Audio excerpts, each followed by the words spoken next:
ओम नमस्ते जी। आपका स्वागत है आपका अपना चैनल आओ वेद पढ़े में। इस चैनल पर केवल आचार्य प्रदीप कुमार शास्त्री जी का ऑनलाइन व ऑफलाइन शास्त्रीय कक्षाओं के वैदिक व्याख्यान उपलब्ध होंगे। अपने चैनल पर आने वाले वीडियो की सूचना पाना चाहते हैं तो लाइक और सब्सक्राइब करें तथा घंटी के बटन को दबाएं, जिससे कि वीडियो अपलोड होते ही सबसे पहले सूचना पा सकें। वेद पढ़ें पढ़ाएं, सुने सुनाएं, वेद का संदेश घर घर पहुँचाएं। ऋषि ऋण को चुकाएं, अपना कर्तव्य निभाएं, जीवन सफल बनाएं।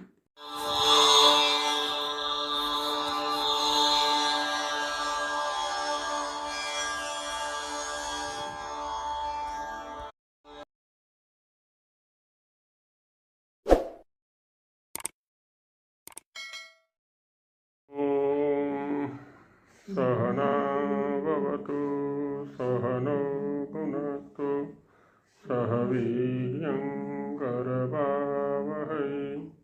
तेजस्विनावधीतमस्तु मा विद्विषावहै। ॐ शान्ति शान्ति शान्ति।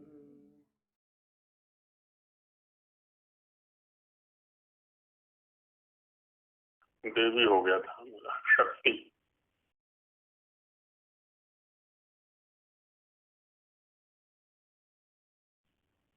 शक्ति शक्तौ से शिक्षा शब्द भी बनता है।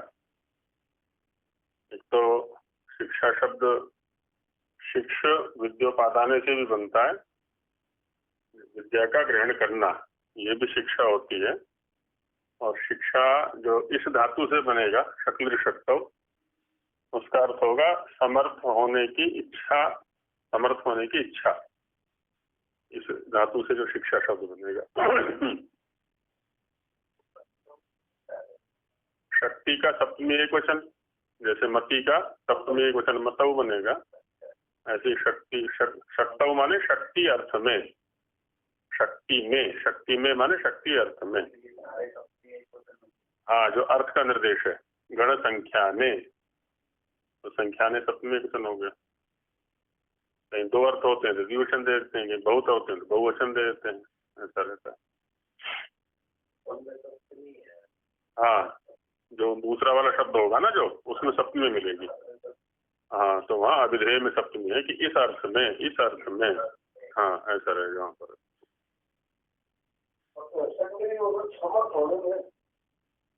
हाँ जी,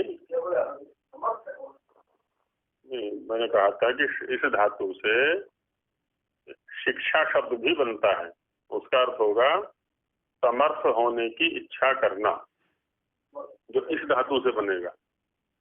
और एक है शिक्ष विद्योपादाने, उससे भी शिक्षा बनता है। उसका अर्थ होता है विद्या ग्रहण करना।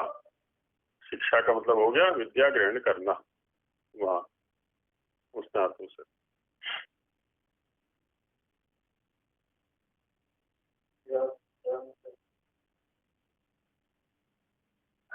विद्या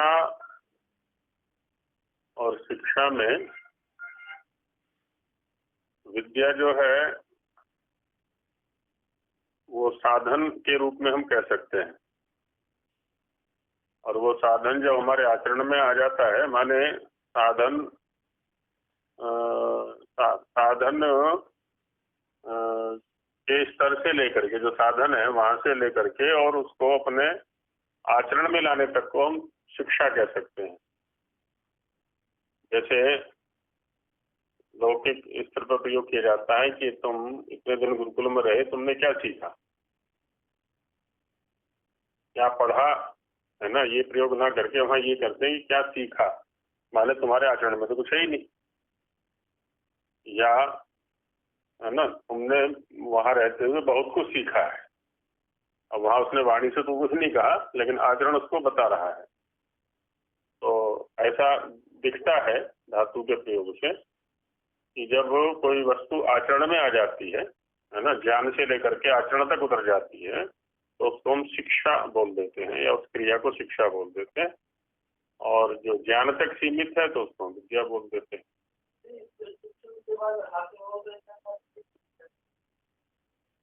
तो वहां भी क्या है ना, वहां पर भी थोड़ा सा इसको ले सकते हैं। जब भाष्यकार ने ये कहा है ना कि चतुर्भी प्रकारे विद्या उपयुक्ता भवति, तो वहां पर भी क्या है ना, आगम से लेकर के और व्यवहार पर्यंत 4 स्तर बताए हैं, और चारों स्तर जब जीता है तो वस्तुतः वही विद्या का ग्रहण है। आगम, स्वाध्याय, प्रवचन और व्यवहार, वस्तुतः वही है उपादान जो वस्तुतः है, दूसरा नहीं। आख्यातोपयोगे में जो उपयोग शब्द है वो भी इसी अर्थ में है, योग भी इसी अर्थ में आता है।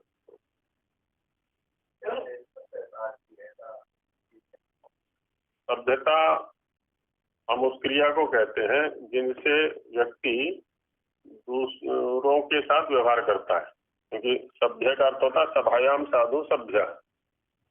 हमें कैसे बैठना है, बातचीत कैसे करनी, कपड़े कैसे पहनने हैं, वहाँ कैसे जाना है, सभा में है तो कहाँ बैठना है, हमारे ये सब व्यवहार हमारे सभ्यता कहलाते हैं। तो एक तो होती है संस्कृति, संस्कृति में संस्कार होता है। तो संस्कार या संस्कृति जो है वो आत्मिक वस्तु है, हमारे अंदर की जो परिणतियां हैं, हाँ, उसको संस्कार या संस्कृति कहेंगे। सभ्यता बाह्य है, हमें सामाजिक बनाती है। हाँ, समूहता में संस्कृति भी चाहिए, सभ्यता भी चाहिए। जैसे आधुनिक शिक्षा है वो सभ्य तो बनाती है पर संस्कृत नहीं कर पाती वो। सभ्यता आपके पास पैसा खूब इकट्ठा करवा देगी, संसाधन खूब इकट्ठा करवा देगी, दूसरों के साथ मिलना जुलना अच्छा सिखा देगी, ये सब माने बाह्य स्तर पर खूब आपको संपन्न कर देगी, लेकिन आंतरिक स्तर पर प्राय खोखलापन रहता है, क्योंकि उस पाठ्यक्रम में संस्कृति नहीं है, संस्कार नहीं है। अच्छा, इधर वाला है तो इधर वाले में संस्कार ज्यादा है, संस्कृति ज्यादा है, व्यक्ति उतना सभ्य नहीं हो पाता है, माने सभा में उतना फिट जो बाहर निकलता है तो वो सभ्य भी हो जाता है फिर। तो ये रहता है, लेकिन दोनों में ही आचरण की प्रधानता, आचरण तो दोनों में चाहिए। केवल उधर का भी हम पढ़ते रहेंगे, उससे भी सभ्यता नहीं आने वाली है, उससे भी सभ्य नहीं होने वाले हैं, है ना। उसके लिए जाना पड़ेगा हमें, सभाओं के बीच में, समाजों में व्यवहार तभी सीखने में आएगा, है ना। दोनों पक्ष चलने चाहिए, दोनों ही आवश्यक हैं वो। अब जैसे मान लिया कोई गृहस्थ हैं और वो समाजों में आवागमन नहीं करते हैं, समाजों में, परिवारों में, रिश्तेदारियों में, तो उनके जो बच्चे हैं वो बस घर तक ही सीमित हो जाएंगे, दूसरों के साथ व्यवहार नहीं कर सकते वो। उसके लिए आना जाना पड़ेगा, उनके यहाँ भी कुछ लोग आए, इसलिए आवागमन है अतिथियों का, और हम भी कहीं अतिथि रूप में बन करके जाएं, तो उससे सभ्यता आती है।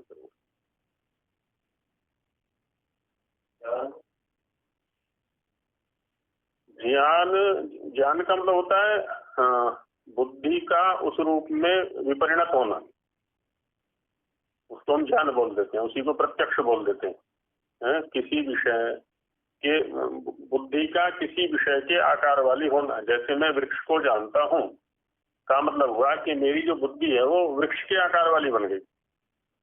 जैसे शीशा होता है तो शीशे का अपना क्या रूप है, कुछ भी नहीं है देखा जाए तो। ये स्फटिक ले लेते हैं तो उसके सामने जो भी दृश्य आता है तो वह उसी के आकार का हो जाता है।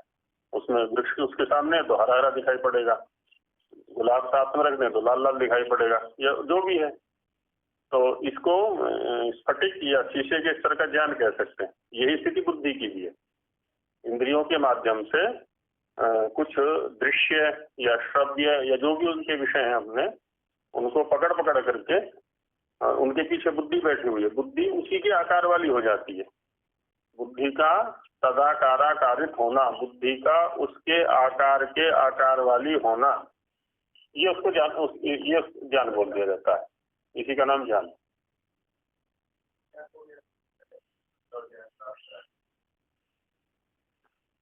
हाँ, तो वहां पर क्या होता है कि अभी तो जो कुछ भी हमारे इंद्रियों के सामने आ रहा है हम उसी को ज्ञान समझते हैं।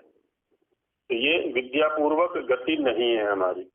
जब हम विद्यापूर्वक गति करते हैं तो हम, जैसे अभी तो वृक्ष का स्थूल रूप हमारे सामने है, और जब विद्यापूर्वक इसको देखेंगे तब इसका तत्व हमारे सामने होगा, इसका कौन कौन सा अंश ग्राह्य है, किस रूप में ग्राह्य है, क्यों ग्राह्य है, तो वो तत्व हमारे सामने आएगा फिर, है ना। हम किसी मनुष्य विशेष को देखते हैं, अब उसका बाह्य स्वरूप हमारे सामने है, जब हमें पता चल जाए कि ये साधक है, ये विद्वान है, ये है, फिर उसका वो रूप हमारी बुद्धि में आएगा।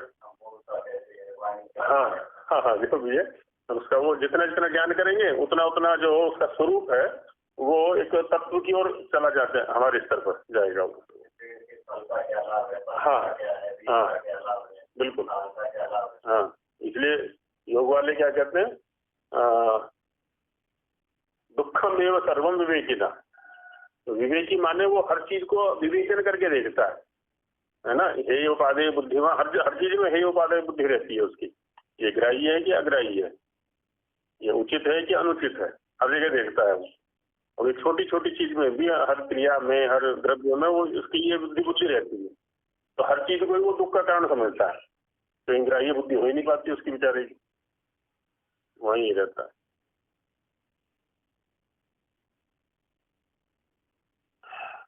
किस धातु से शक्ति शब्द बनता है ना, शक्ति शब्द बना।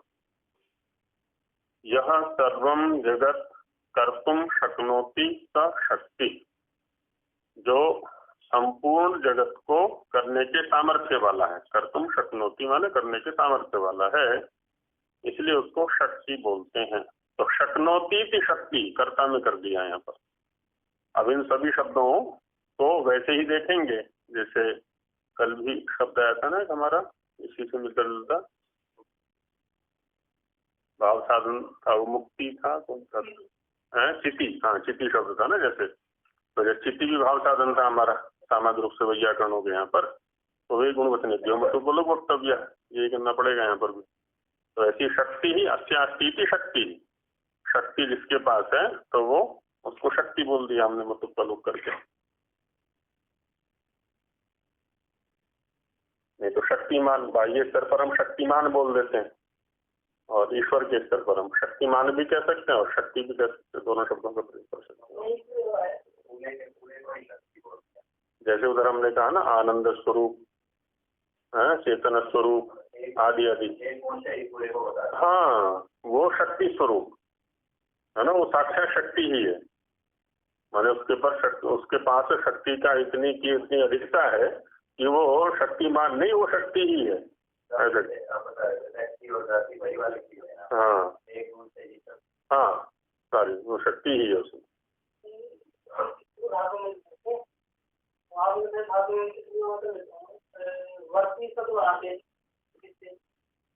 कौन सा वर्ती? नहीं, स्टिप से बनाने की आवश्यकता है, तो अनादि से बन जाएगा। व्री धातु से व्रियते सौवर्ती, ऐसा करके उससे तो नहीं करना चाहिए। तो धातु निर्देश में और है ना हमारे पास, प्रत्ययों की कमी तो है नहीं। हाँ तो ठीक कर लेंगे, इधर उनादि में जाके कर लेंगे, उसमें क्या।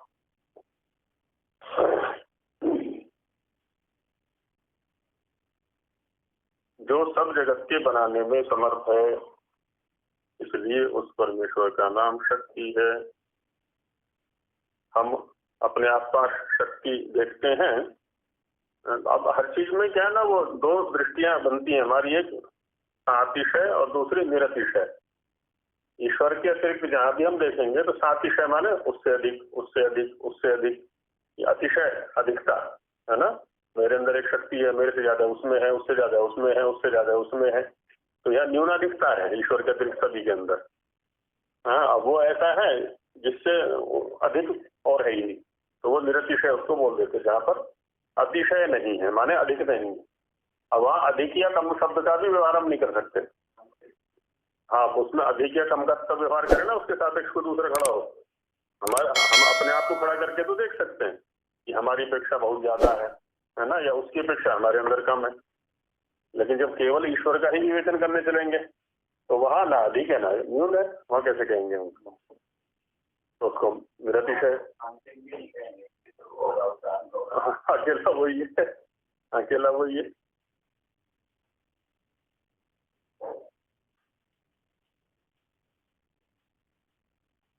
वो पंडित रामचंद्र देहलवी का एक वो संस्मरण सुनाया गया था, आप लोगों ने भी सुना होगा कई बार, कि कहीं शास्त्रार्थ होना था एक मौलवी के साथ में। तो मौलवी ने कहा कि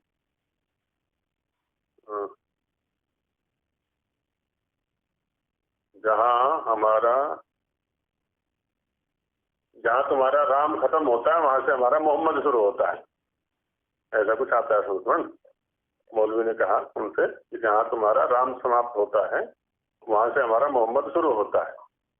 माने राम में म है अंत में और मोहम्मद के आदि में म है, तो राम की समाप्ति म पर हो रही है, मोहम्मद का आरंभ म से हो रहा है। तो देलवी बोले कि इससे आगे बोलो। बोले इससे आगे क्या है? इससे आगे तो कुछ नहीं है। बोले इससे आगे मैं बताता हूँ कि जहाँ तुम्हारा मोहम्मद खत्म होता है वहां से हमारा दयानंद शुरू होता है। दयानंद शुरू होता है, क्योंकि मोहम्मद का अंतिम जो शब्द है वो द है और दयानंद का आदि वर्ण है। तो उसने पूछा भी दयानंद समाप्त कहाँ होता है? बहुत दयानंद जहाँ से शुरू होता है दयानंद वहीं समाप्त होता है। क्योंकि आदि में भी द है और अंत में भी द है। हाँ देना ही चाहिए,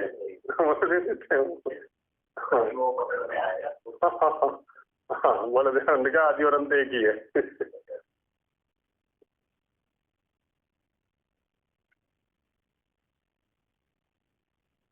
हो सकती है ऐसे शब्द बहुत सारे संस्कृत में भी, संस्कृत में चलता है द्विरेफा शब्द। द्विरेफा, द्विरेफा, र के लिए रेफ शब्द, जैसे अ के लिए आकार, क के लिए ककार, चकार, कार प्रत्यय लगा देते हैं। ऐसे र को जब बोलना होता है तो इफ प्रत्यय लगा करके रेफ बोलते हैं, द्विरेफा। अब द्विरेफा शब्द का देखा जाए तो कोई अर्थ नहीं है। उसके लिए भौरे के लिए संस्कृत में भ्रमर शब्द प्रसिद्ध है। भ्रमर, भ्रामरी प्राणायाम उसी से। तो भ्रमर शब्द के अंदर दो र है, भ्र है ना। तो दो है रेफ जिसमें, तो शब्द के अंदर दो रेफ बैठे हुए हैं, तो उन रेफ, दो रेफों को लेकर के एक नया शब्द बना दिया इन्होंने संस्कृत वालों ने, तो द्विरेफा। अब द्विरेफ तो बहुत सारे शब्दों में मिल जाएंगे ऐसे तो, पर इसलिए रूढ़ हो गया वो। हाँ भ्रमर के लिए द्विरेफ कहते ही भ्रमर आएगा वहां पर, भौरा आएगा वो। ऐसे बहुत सारे शब्द हैं, तो शब्द में से शब्द को निकाल लिया है यहाँ पर। प्राणायाम करते हैं ये कहाँ से लिए हैं? ये इनके हैं, हठयोग वालों के हैं, हठयोग वालों के हैं। हाँ, ये शरीर को स्वस्थ करने तक सीमित है। स्वामी जी ने तो हठयोग को मना किया है। किस प्रसंग में मना किया है, बात ये सोचने की है ना। अब स्वामी ने तो व्यायाम आदि का भी ऐसा कुछ उल्लेख नहीं किया है, क्या क्या व्यायाम करना है। माने जब हम योग क्रियाएं करने जा रहे हैं, योग साधना करने जा रहे हैं, तो उसमें इनका कोई उपयोग नहीं है इस रूप में ले सकते हैं। स्वास्थ्य को ठीक करने के लिए जैसे हम दौड़ लगाते हैं या और करते हैं, हालांकि इसमें हठयोग के अंदर हानियां भी बताई हुई है कि यदि उचित निर्देशन के अभाव में किया जाएगा तो उससे हानियां भी संभव है। हाँ, हठयोग प्रदीपिका है और है उसके उसमें अनेक प्रकार की क्रियाएं हैं ऐसी।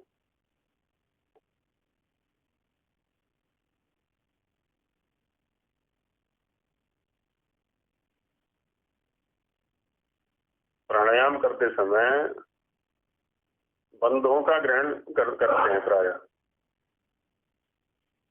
में जब बाह्य प्राणायाम करते हैं तो 3 बंध लगाते हैं, मूल बंध है, उद्यान बंध है, जालंधर बंध है।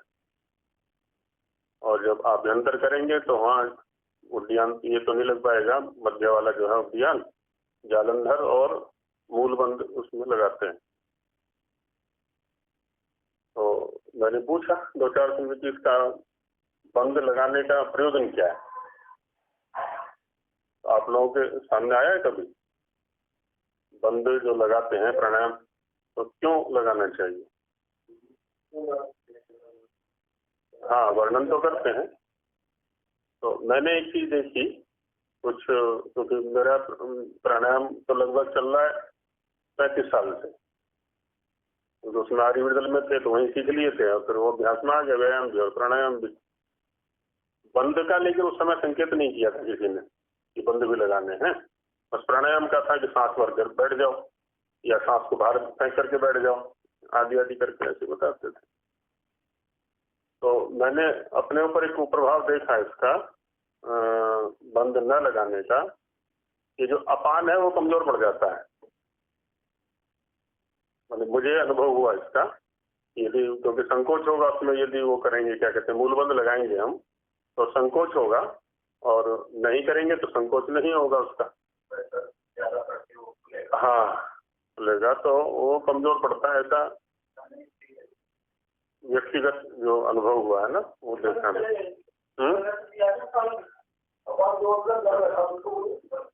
नहीं, जो नीचे से निकलने वाला है, हाँ वैसे प्राय करके इसमें दोनों शब्द का प्रयोग करते हैं वैसे, प्राण और अपान, माने प्राण अंदर जाने वाले के लिए सामान्य रूप से, अपान बाहर जाने वाले के लिए। लेकिन इसके विपरीत ही ऐतरेय ब्राह्मण में आया, स्वामी जी ने प्रयोग किया हुआ है, अपान अंदर जाने वाले को और प्राण बाहर वाले को, इसके लिए प्रयोग करते हैं। हाँ वो भी लिखा हुआ है। बाकी सामान्य रूप से हम जो मल मार्ग से निकलने वाला प्राण है ना उसको अपान बोल दिया करते हैं, अपान वायु बोल देते हैं ना। देवव्रत जी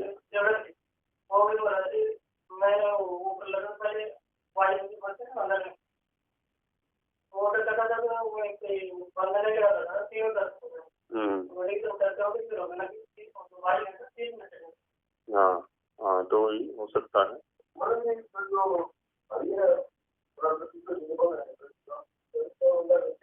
हाँ अब समस्या एक और होती है इसमें अब वो कितना अभ्यासी है जिससे हम पूछ रहे हैं। एक तो है कि शाब्दिक स्तर पर उसने पढ़ा हुआ है और प्रवचनों के स्तर पर बोला हुआ है, सुना हुआ है, अभ्यासी कितना है ये देखना पड़ेगा। जो भी है जो भी है।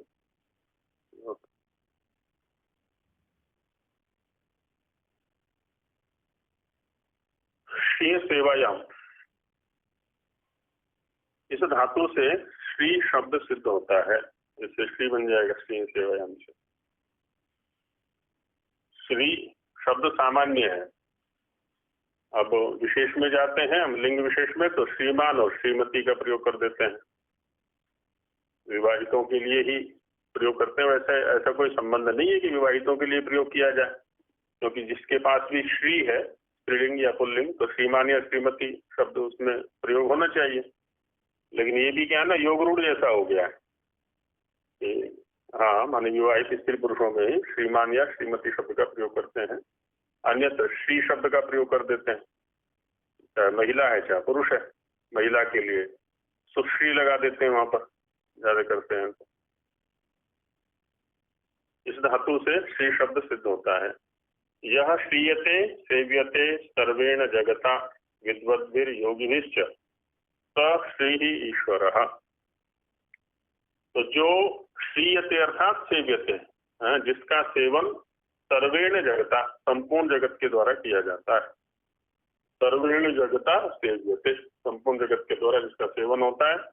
न केवल संपूर्ण जगत के द्वारा, हम ये भी कह सकते हैं कि संपूर्ण जगत के द्वारा तो सामान्य रूप से सेवन होता है, लेकिन विद्वद्भिर योगिभिश्च, विद्वान और योगी लोग जो है विशेष रूप से सेवन करते हैं उसका। सारे संपूर्ण जगत को तो ये है कि ईश्वर है, लेकिन उसके जो विशेष गुणकर्म स्वभाव हैं उसको विद्वान या योगी लोग ही जान सकते हैं। तो जो जितना जानेगा उसका जो प्रयोग है, उसका जो व्यवहार है, वो भी उतना ही उत्कृष्ट कोटि का होगा। हाँ जी, श्रीयते माने हाँ वही जिसका सेवन किया जाए। हाँ दीर्घ तो हो जाएगा, कृषार धातु और दीर्घ।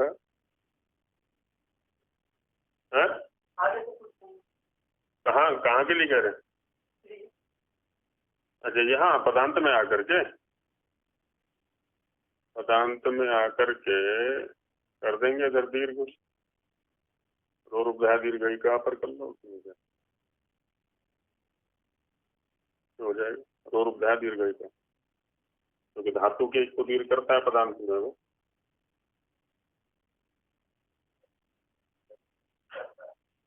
हाँ जी,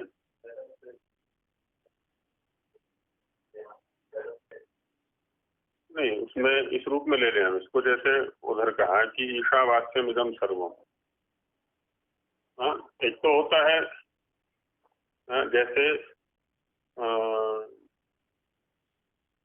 उसको भोजन कहते हैं जिसका भोग संपूर्ण संसार करता है। एक सामान्य परिभाषा लें हम कि उसको भोजन कहते हैं जिसका भोग संपूर्ण संसार करता है और विद्वान करता है। विद्वान के भोजन में, विद्वान से तात्पर्य हो गया, यहाँ विद्वान शब्द हो गया हमारा भोजन के गुणकर्म स्वभाव को जानने वाला, है ना। तो दोनों के भोग में अंतर रहेगा। एक भोजन भोग्य जो पदार्थ हैं उनके गुणकर्म स्वभाव को जान करके, अपनी प्रकृति और उनकी प्रकृतियों को जान करके भोग करना, और एक सामान्य संसार के द्वारा भोग करना। तो सामान्य संसार क्या, पेट भरने के लिए भोग कर रहा है, और जो दूसरा व्यक्ति है, जो विज्ञ व्यक्ति है, वो स्वास्थ्य लाभ के लिए भोजन कर रहा है ना। तो वैसे ही यहाँ पर भी लगभग संपूर्ण संसार से तात्पर्य हम यदि केवल मनुष्य वर्ग ही ले लें, हाँ, तो मनुष्य वर्ग भी अपने अपने स्तर पर ईश्वर का सेवन करता है, अपने अपने स्तर पर। लेकिन जो विद्वान या योगी हैं वो अपने स्तर पर उसका सेवन करेगा।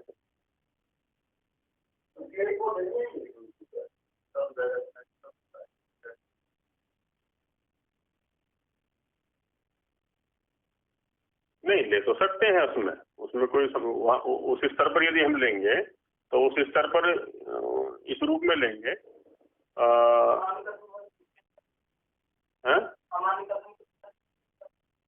हाँ ना, वो तो है ही।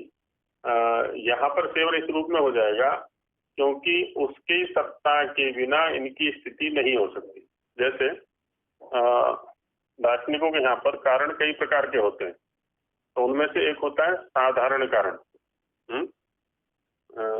जैसे कहें कि ये संस्था कैसी चल रही है, तो कहेंगे कि दान से चल रही है। दान कहाँ से आता है, तो कि आर्य लोग दान करते हैं तो उससे संस्था चलती है।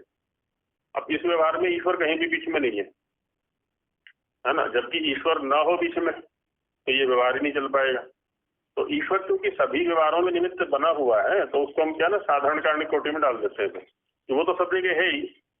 जो प्रष्टा का अभिप्राय है वो भी ईश्वर के प्रति नहीं है, और बताने वाले का जो अभिप्राय है वो भी ईश्वर के प्रति नहीं है। और दोनों जानते हैं ईश्वर तो है ही सामान्य रूप से, क्योंकि ईश्वर के सेवन के बिना न देने वाला दे सकता है, न लेने वाला ले सकता है, और न इसका उपयोग कर सकता है। तो वो तो व्यवस्था है ही सब जगह। तो ये सामान्य स्तर पर हम कह सकते हैं।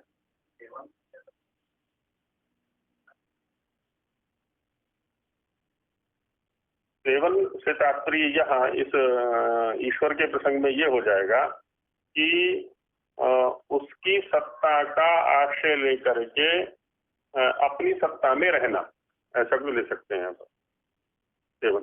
यदि हम संसार मात्र में इस शब्द को ले जाना चाह रहे हैं तो अब जैसे वृक्षों में है, वृक्ष वनस्पति आदि में, अब किसी वृक्ष की सत्ता है, वृक्ष को हम सजीव मानते हैं, निर्जीव मानते हैं, एक अलग बात हो गई। लेकिन जो उसकी सत्ता है वो ईश्वरीय सत्ता के होने से है। अब हम वायु का सेवन कर रहे हैं, है ना, वायु का सेवन कर रहे हैं, तो वायु के सेवन को या वायु का भोजन कर रहे हैं, वायु का सेवन कर रहे हैं, उसकी गिनती नहीं होती है। जो हम विशेष सेवन किया करते हैं प्रायः उसकी गिनती हो जाती है। आज आपने क्या खाया, आज आपने क्या किया, है आदि आदि। तो वहाँ जबकि वायु को हम रोज प्रतिदिन खा पी रहे हैं, है ना, वहाँ वो सामान्य सेवित हो रहा है।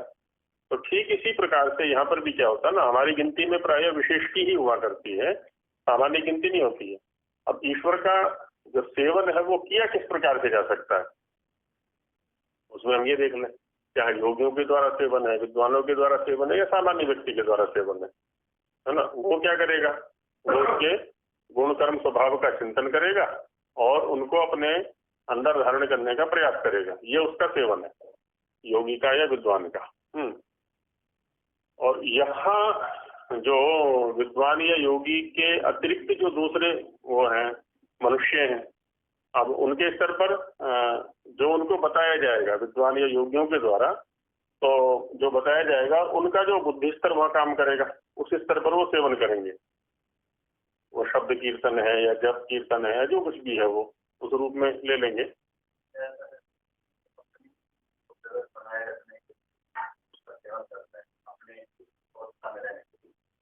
वायु के सेवन के बिना प्राणी मात्र गड़बड़ हो जाएगा। इसी प्रकार से परमात्मा के सेवन के बिना भी प्रयत्न है। हाँ नहीं वो तो ठीक है, लेकिन आपका प्रश्न था सेवन का प्रकार क्या है। तात्पर्य क्या है? हाँ तात्पर्य और उसकी विधा क्या है, प्रकार क्या है ना। तो अब वहाँ वायु के सेवन का अपना प्रकार है, लेकिन ईश्वर का जो सेवन रहेगा वहाँ तो सत्तात्मक ही है और उसका निमित्त रूप में बना रहना है, क्योंकि उसको यदि ये निमित्त रूप से हटा देगा तो इसकी सत्ता नष्ट हो जाएगी। वायु का वैसा तो नहीं कह सकते ना जैसे ईश्वर का है, केवल सत्तात्मक सेवन तो नहीं कह सकते। नहीं वो तो ठीक है, लेकिन सेवन में तो अंतर हो गया ना। जैसे उसका हम शरीर से ग्रहण कर रहे हैं, छोड़ रहे हैं वायु का, क्या ईश्वर का भी हम वैसे ही उपयोग कर रहे हैं?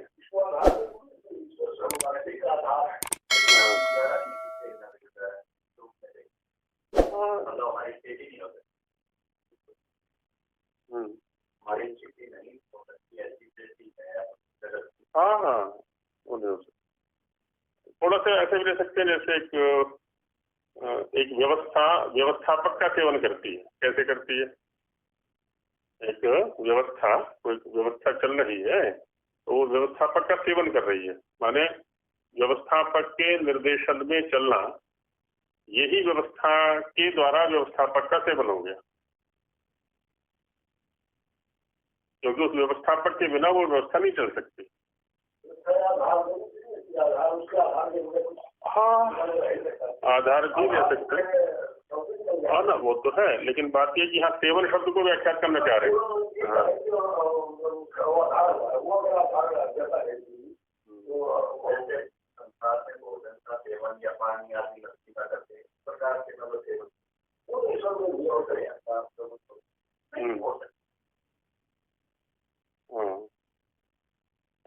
नहीं मनुष्यों के स्तर पर अलग सेवन हो गया, मनुष्यों में भी विद्वान या योगियों के स्तर पर अलग सेवन हो गया, सामान्य मनुष्य के स्तर पर अलग सेवन हो गया, और मनुष्यतर जो प्राणी है उनके द्वारा अलग सेवन हो गया। जड़ जगत है,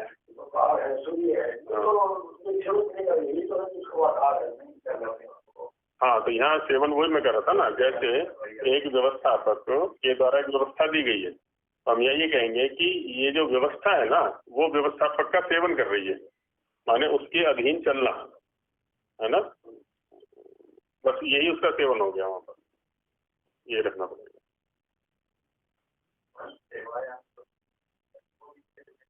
हाँ हाँ भज सेवाया, भक्ति का मतलब भी यही होता है, किसी का सेवन करना। हाँ लगभग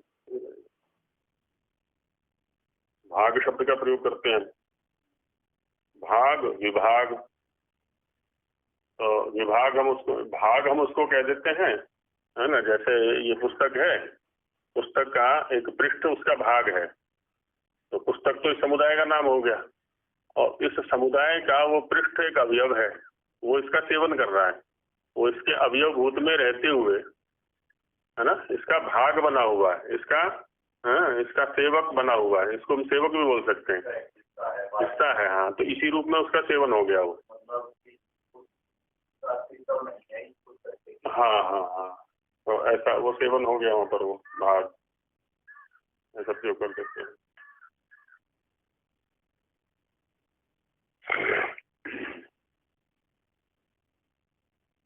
सेवा बाहर जो चलती है वहाँ सेवा के साथ में शुश्रूषा शब्द का प्रयोग करते हैं, सेवा शुश्रूषा है ना, शुश्रूषा ऐसा प्रयोग करते हैं ना लोक में समग्र रूप से। तो शुश्रूषा शब्द अपने अर्थ से हट करके उसको भी वो भी क्या है ना, सेवा जैसे अर्थ में चला गया। सेवा जैसे अर्थ में चला गया, जबकि वहाँ जो एक कुछ ऐसे शब्द हैं जो द्वंद्व रूप में उपलब्ध होते हैं और उनकी अनुपूर्वी विशेष महत्व लिए हुए है। अब यहाँ पहले सेवा है, फिर शुश्रूषा है। शुश्रूषा सेवा नहीं है, सेवा शुश्रूषा है। जो शुश्रूषा का अर्थ होता है वैसे सुनने की इच्छा, सुनने की इच्छा, श्रोतुम इच्छा शुश्रूषा। जो श्रोत्र धातु में भी श्रु धातु है, श्रवण में भी श्रु धातु है और शुश्रूषा में भी श्रु धातु है। श्रु माने सुनना, तो सुनने की इच्छा शुश्रूषा कहलाती है। और जो सुनने की इच्छा,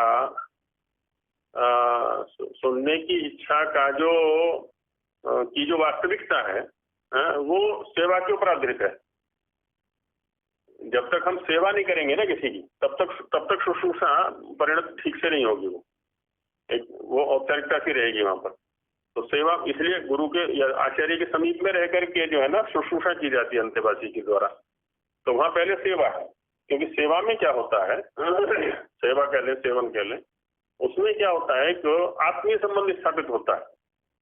उसमें एक आत्मीय संबंध, समर्पण जो है ना, वो दोनों के प्रति समर्पण वहां पर हुआ करता है। तो वहाँ जो शुश्रूषु है, सुनने का इच्छुक है ना, उसके मन में भाव ये रहता है कि मैं आचार्य के प्रति क्या कर दूं, और आचार्य के मन में फिर वो ये भाव ये आता है कि मैं इसके प्रति क्या कर दूं।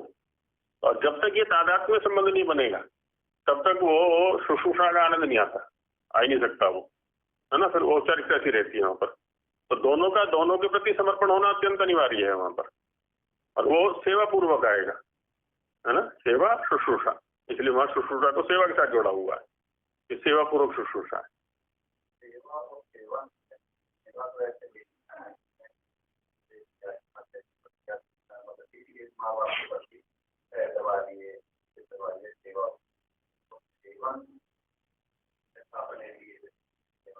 हाँ, वहाँ है। हालांकि व्याकरण के स्तर पर कोई भेद नहीं है इन दोनों शब्दों में, लेकिन जैसा आपने प्रयोग के स्तर पर भेद दिखाया ना, वो है सेवन करना। हाँ, किसी उसका सेवन कर लिया। अब हम यहाँ सेवा शब्द का प्रयोग नहीं कर सकते, यौगिक वृत्ति में कर सकते हैं, लेकिन प्रयोग के स्तर पर नहीं कर सकते। खाने पीने में सेवा शब्द का नहीं है, सेवन शब्द का ही यहाँ पर, है ना। ये भेद है वहाँ पर थोड़ा सा।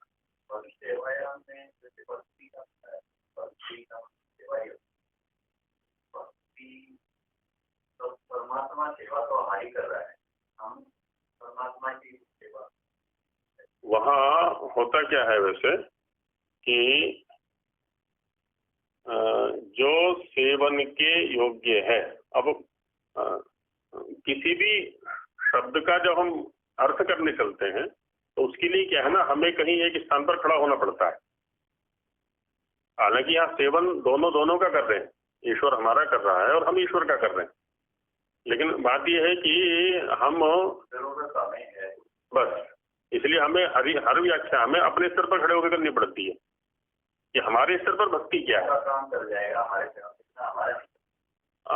अभी ये भी व्याख्या मैं अपने स्तर पर खड़ा होकर के दे रहा हूँ, ये भी व्याख्या हम अपने स्तर पर खड़े होकर दे रहे हैं। जैसे सामान्य रूप से कहा जाता है कि शिष्य तो बहुत सारे मिल जाएंगे, आचार्य नहीं मिलेंगे, लेकिन ये भी उतना ही सत्य है कि आचार्य का जो आचार्यत्व है वो शिष्य के साथ है। यदि शिष्य नहीं है तो आचार्य भी नहीं है। तो दोनों का अस्तित्व तो दोनों के अधीन है।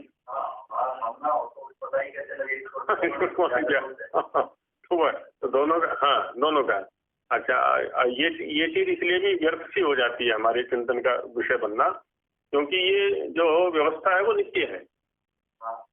ये व्यवस्था नित्य है, माने इसमें बदलाव नहीं है, क्योंकि उधर ईश्वर का अस्तित्व है, इधर हमारा अस्तित्व है, हमारे लिए फिर ये व्यवस्था है, और ये नित्य है सारा का सारा, है ना। तो ये हमेशा चलने वाली है। तो हम क्या है ना, अपने स्तर पर खड़े होकर के किसी शब्द का व्याख्यान किया करते हैं कि हमारे स्तर पर भक्ति क्या है, हमारे स्तर पर सेवन क्या है, या हमारे स्तर पर सेवा क्या है। हम अपने स्तर पर ही खड़े होकर के सोचेंगे उसको। तो हमारे स्तर पर यही है कि उसके गुणकर्म स्वभाव को देखें हम, उसकी प्रकृति को, उसकी व्यवस्था को देखें हम।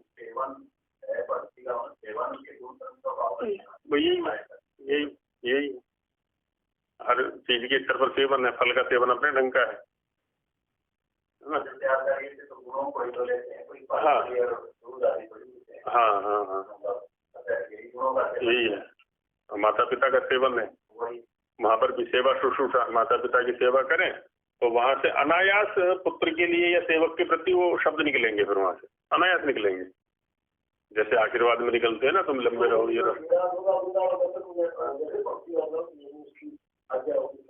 बस वही होता है तात्पर्य। हाँ यही है। और उसकी आज्ञाएं भी तभी समझ में आएंगी जब हम उसके नित्य सेवन में रहेंगे, नहीं तो उसकी आज्ञाएं भी समझ में नहीं आया करती, उनकी व्याख्या भी हम अपने स्तर पर, बुद्धि स्तर पर करते रहते हैं, ये भी हो जाता है।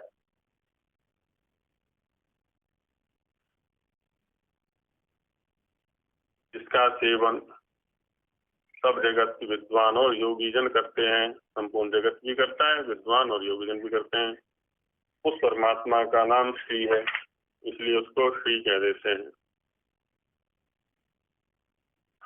लक्ष्मी शब्द का प्रयोग करते हैं तो लक्ष्य दर्शन अंकन योग, दर्शन जो क्रिया है, दिखना या देखना, दोनों अर्थों में प्रयोग कर देते हैं हम। अंकन अकी मंडन ने अंकन शब्द का प्रयोग चिन्ह जैसे अर्थ में भी किया जाता है ना। मंडन करते हैं, मंडन माने भूषण, किसी को मंडित या भूषित करते हैं हम, अलंकृत करते हैं, तो उसमें क्या करते हैं, उसको टीका लगा दिया है ना, उसको कुछ कपड़े विशेष पहना दिए। विशेष का मतलब होता है जो अलग दिखे, हाँ आभूषण वही है, तो अलग दिखे माने जिसके उपस्थित होते ही सबकी दृष्टि उधर जाए, है ना। ऐसा प्रायः प्रत्येक व्यक्ति अपने आप को बनाना चाहता है, या अपने बच्चे को, या अपने जो भी अपने संबंधित है, अलग, हाँ तो होता है कि एक आकर्षण है ना जिसको कहते हैं। तो आकर्षण के लिए क्या है ना, वो कुछ ना कुछ अंकन करता है, कुछ चिन्हन करता है, पेड़ों वस्त्रों के रूप में, आभूषणों के रूप में, कुछ शरीर पर कुछ वो टीका फीका लगा करके, जैसा भी है वो विभिन्न प्रकार, तो ये सब अंकन में आ जाएगा। इस धातु से लक्ष्मी शब्द सिद्ध होता है। यो लक्षयति पश्यति अंकते चिन्हयति चराचरम जगत। अब यहाँ जो वर्णन किया लक्ष्मी शब्द का ईश्वर को लेकर के, वो जगत को केंद्र में रख करके किया स्वामी जी ने, कि जो इस चराचर जगत को लक्षयति माने पश्यति, पहला अर्थ दिया इन्होंने, दर्शन के अनुसार, दर्शन पहला अर्थ है तो दर्शन के अनुसार दे दिया पश्यति, इसको हमेशा देखता रहता है। अनशनन अन्यो अभिचाकशीति, वहां मंत्र में दिया है ना, उसमें द्वासुपर्णा से विजा सखाया में, अनशनन अन्यो अभिचाकशीति, जो बिना भोग किए ही निरंतर इसको देखता रहता है, एक टक देखता रहता है, क्या कर रहा है, क्या जो भी है, तो पश्यति। दूसरा अर्थ दिया अंकन का, अंकते अर्थात चिन्हयति, तो इसको एक दृश्य स्वरूप प्रदान करता है, क्योंकि जब प्रकृति रूप में है तो वहां इसकी दृश्यता नहीं है, और जैसे ही प्रकृति से विकृति रूप में आता है तो ये चिन्हित हो जाता है, फिर इसकी पहचान बन जाती है कुछ, ये है, ये है, ये आदि आदि। अथवा वेदै आप्तैर योगी निश्चयो लक्ष्यते। अब ईश्वर परक व्याख्यान किया इसका, कि वेदों के द्वारा, आप्त जो पुरुष हैं उनके द्वारा, और योगियों के द्वारा जिसको लक्षित किया जाता है ना, जिसका दर्शन किया जाता है या जिसका अंकन किया जाता है। अब हाँ जी, हाँ जी, तृतीया बहुवचन। अब एक अध्यात्म प्रधान पुरुष है कोई, वो निकलता है संसार के अंदर, उसको सर्वत्र ईश्वर दिखाई पड़ेगा। जंगल में निकल गया तो उसको कहीं भी भोग दिखाई नहीं पड़ेगा, उसको सब जगह ईश्वर ईश्वर दिखाई पड़ेगा, जो ईश्वर में रमता है। एक आयुर्वेद का जो विशेषज्ञ है वो निकलता है जंगल के अंदर, उसको सब जगह बात पित्त कब दिखाई पड़ेंगे, दवाइयाँ दिखाई पड़ेंगी, उसका अलावा कुछ दिखाई नहीं पड़ेगा। एक लकड़हारा निकल रहा है उधर को, उसको केवल लकड़ी दिखाई पड़ेगी बस, तो ज्ञान के स्तर पर या तन्मयता के स्तर पर क्या है ना, इसकी व्याख्या भेद हो रहा है वहां पर, है ना। एक जो वनस्पति विज्ञानी है उसको कुछ और दिखाई पड़ेगा वहां पर, तो अलग अलग व्याख्या हो रही है, वस्तु एक ही है वहां पर। तो वैसे यहाँ पर भी कह रहे हैं कि जो वेद हैं, आप्त पुरुष हैं, योगी हैं, वो उसको लक्षित कर लेते हैं, दूसरे नहीं कर पाते। तो लक्ष्मी ही, उसी को लक्ष्मी कहा जाता है। और कौन है वो? सर्व प्रिय ईश्वर, है ना, सभी का प्रिय ईश्वर, वो लक्ष्मी है। लक्ष्मी हाँ स्त्रीलिंग है। हाँ, तो यहाँ ईश्वर के प्रसंग में ले आए इसको, तो ऐसे प्रयोग मिल जाते हैं। होता है क्या है, एक इसको बोलते हैं, एक उद्देश्य होता है, एक विधेय होता है। विधेय माने जो बतलाना चाहते हैं, उद्देश्य माने जिसके विषय में बतलाना चाहते हैं। तो जिसके विषय में बतलाना चाहते हैं उसकी चर्चा हम पहले कर रहे होते हैं, तो कभी लिंग का प्रयोग उसके अनुसार कर देते हैं। विधेय जो बतलाना चाहते हैं उसका प्रयोग हम बाद में करते हैं, कभी लिंग का प्रयोग उसके अनुसार कर देते हैं।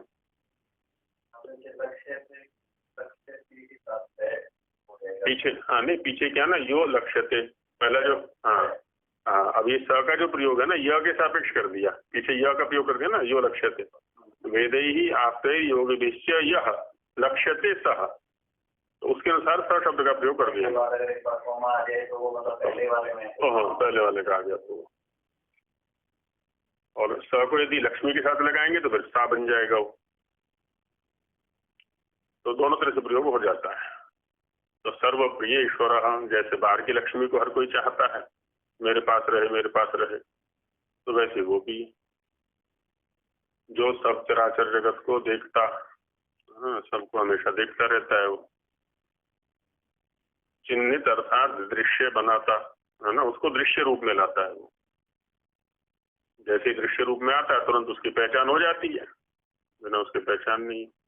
जैसे शरीर के नेत्र, नासिका और वृक्ष के पत्र, पुष्प, फल, मूल, पृथ्वी जल के कृष्ण, रक्त, श्वेत, मृत्तिका, पाषाण, चंद्र, सूर्य आदि चिन्ह बनाता। अब ये चिन्ह माने विशेष विशेष आकृतियां हो गई जी। मिट्टी, मिट्टी तो है जैसे शरीर, अब शरीर है, शरीर के अंदर नेत्र है, नासिका, अलग अलग दिखाई पड़ गए। ऐसे वृक्ष के अंदर भी हो गई पत्र, पुष्प, फल, मूल, पृथ्वी के भी हो गए जलादि। तथा सबको देखता,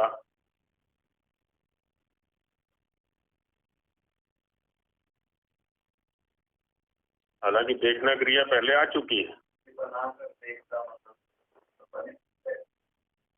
देखना क्रिया पहले आ चुकी है, तो यहाँ दिखाना भी ले सकते हैं। हाँ, देखता माने दिखाता, स्वयं भी देखता है और सबको भी दिखाता है। सब शोभाओं की शोभा, हाँ, इससे बढ़ करके और कोई शोभा नहीं हो सकती। उसमें कहा है ना, उसने नीतिकार ने कि विद्यानाम नरस्य रूपम अधिकम, शरीर कितना विकृत है, टेढ़ा मेढ़ा है, काला है, कुरूप है, लेकिन विद्या उसके पास है, तो सभी की पूजा का पात्र बन जाता है वो। अष्टावक्र था, मीमांसक जी थे, देखे थे आपने? मीमांसक जी नहीं देखे होंगे शायद। हाँ, तो वो भी ऐसे ही पैर टेढ़े थे जन्म से उनके भी, और ऐसे ही थे।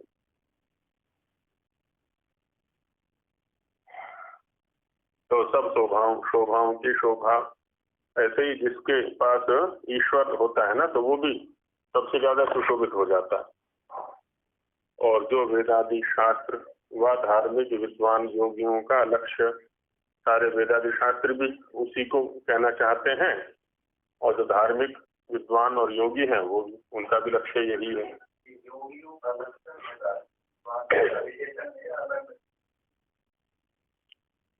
जो पीछे लिया इन्होंने, वेदै ही आप्तै ही योगी विश्च, संस्कृत अंश में 3 दिए उन्होंने, वेद, आप्त पुरुष और योगी।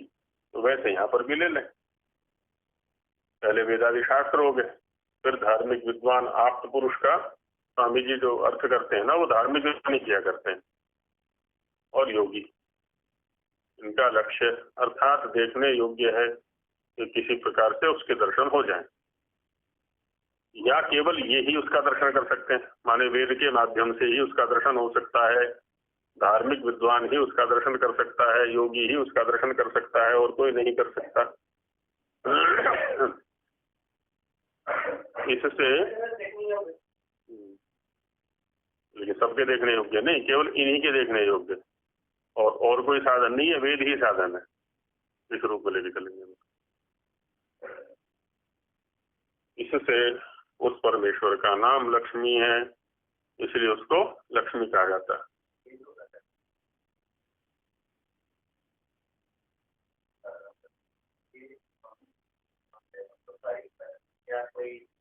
इसमें होता क्या है, पहले भी जैसे हमारी चर्चा चली है कि जो वैदिक वाङ्मय है, माने ब्राह्मण ग्रंथ हैं, उपनिषद ग्रंथ हैं, आरण्यक हैं, तो जब हम संपूर्ण का आलोडन करते हैं तो एक दृष्टि बन जाती है, और जब तक वो दृष्टि नहीं बनती ना तब तक समझ विकसित नहीं हुआ करती।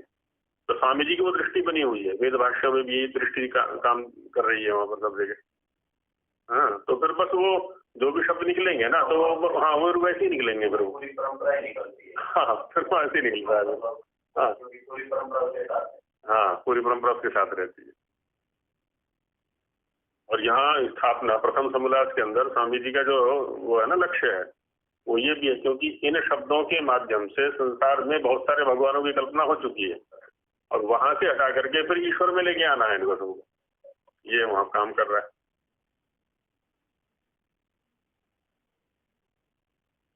ऐसे ही सरस्वती शब्द आता है, हाँ?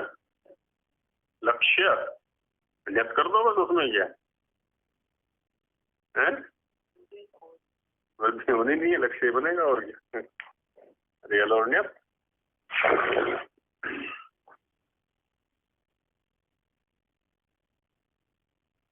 सरस्वती श्री गतौ है ना, गति अर्थ में है, इस धातु से सरस, हाँ, तो सरस हो गया जो नित्य गतिशील है, उसको सरस बोल देंगे, जो गतिमान है।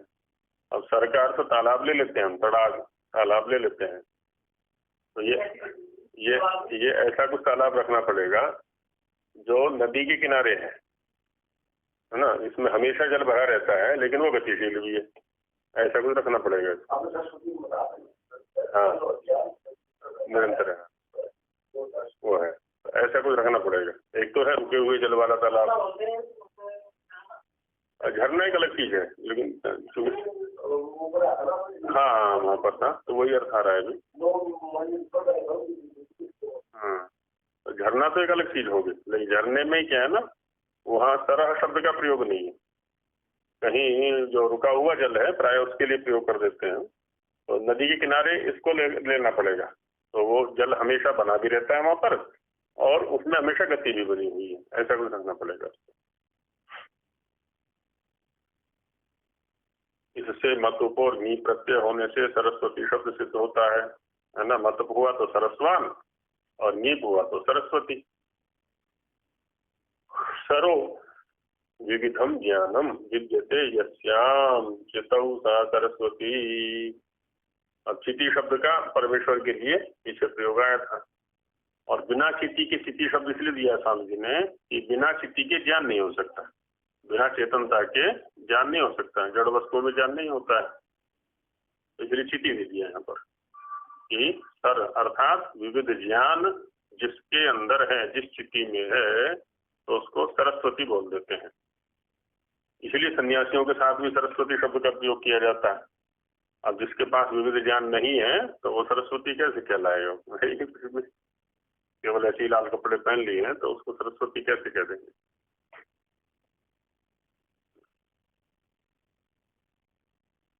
क्योंकि दूसरा ये जो मतुपादि प्रत्यय होते हैं ना, ये उत्कृष्ट अर्थ में होते हैं, अधिक अर्थ में होते हैं, है ना। जैसे हम जिसके पास 1 रुपया होता है या 10 रुपये होते हैं उसको धनवान नहीं बोलते हैं, जिसके पास करोड़ों रुपया होता है उसको धनवान बोलते हैं, तो माने अधिक पैसे वाले को धनवान।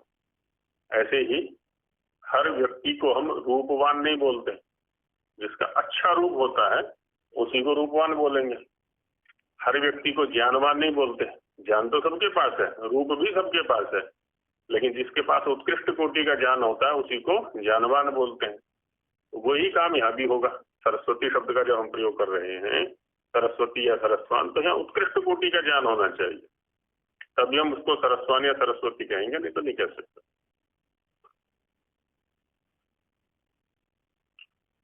जिसको विविध विज्ञान अर्थात शब्द अर्थ संबंध प्रयोग का ज्ञान यथावत होवे। यहाँ विज्ञान का अर्थ दिया स्वामी जी महाराज ने, शब्द अर्थ और संबंध, माने शब्द का भी ज्ञान है, अर्थ का भी ज्ञान है, और इन दोनों के मध्य जो संबंध है, शब्द का अर्थ के साथ में जो संबंध है उसका भी ज्ञान है, शब्द का अर्थ के साथ और अर्थ का शब्द के साथ। प्रयोग का क्या? और प्रयोग, हाँ, शब्द अर्थ संबंध, हाँ, तो अब और शब्द का तो कहीं भी प्रयोग नहीं किया स्वामी जी ने। अब यहाँ प्रयोग शब्द चौथे स्तर पर आ जाएगा फिर इनका। माने जैसे इसको हम ऐसा ले सकते हैं, जैसे जल एक शब्द है और इसमें रहने वाला जो पदार्थ है वो उसका अर्थ है ना, ये अर्थ हो गया, ये शब्द हो गया। अब इन दोनों के बीच में संबंध क्या है? शब्द और अर्थ के बीच में संबंध क्या है? शब्द और अर्थ के बीच में सामान्य संबंध होता है वाच्य वाचक भाव संबंध, है ना। वाचक माने कहने वाला, शब्द उसको कहने वाला है और जो अर्थ है वो कहा जाने वाला है ना। ये प्रत्येक शब्द और अर्थ के बीच में संबंध हुआ करता है। अच्छा, अब इसका प्रयोग क्या है और इस शब्द का प्रयोग क्या कैसे है? तो इसका भी प्रयोग पता होना चाहिए और इसका भी प्रयोग पता होना चाहिए। ये चौथी वस्तु आगे में वहां पर शब्दविद हो, अर्थविद हो, संबंधविद हो और प्रयोगविद हो। प्रयोग को भी जानने वाला होना चाहिए।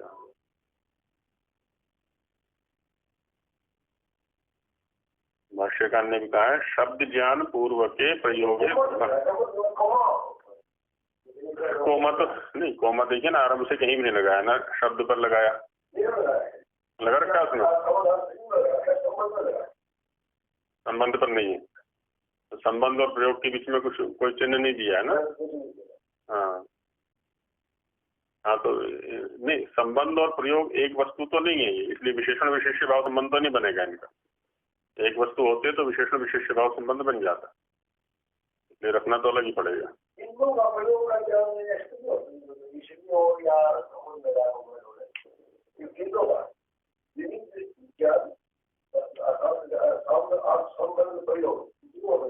चले, उसमें कोई समस्या नहीं। तो आ तो गया चौथा ही फिर भी वो, माने हम आप ये कहना चाह रहे हैं शब्द का प्रयोग, अर्थ का प्रयोग, संबंध का प्रयोग।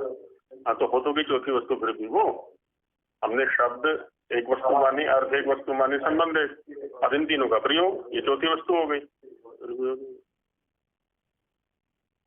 का ज्ञान यथावत हो गए। भाष्यकार ने कहा है शास्त्र ज्ञान पूर्वक के प्रयोगे धर्म। शास्त्र ज्ञान पूर्वक जो प्रयोग किया जाता है उसी में धर्म होता है। धर्म माने यथार्थ प्रयोग होता है। इससे उस परमेश्वर का नाम सरस्वती है ना, इसीलिए उसको सरस्वती। ओम सहना भवतु सहनो भुनक्तु सह वीर्यं करवावहै तेजस्विनावधीतमस्तु मा विद्विषावहै। ओम शांति शांति।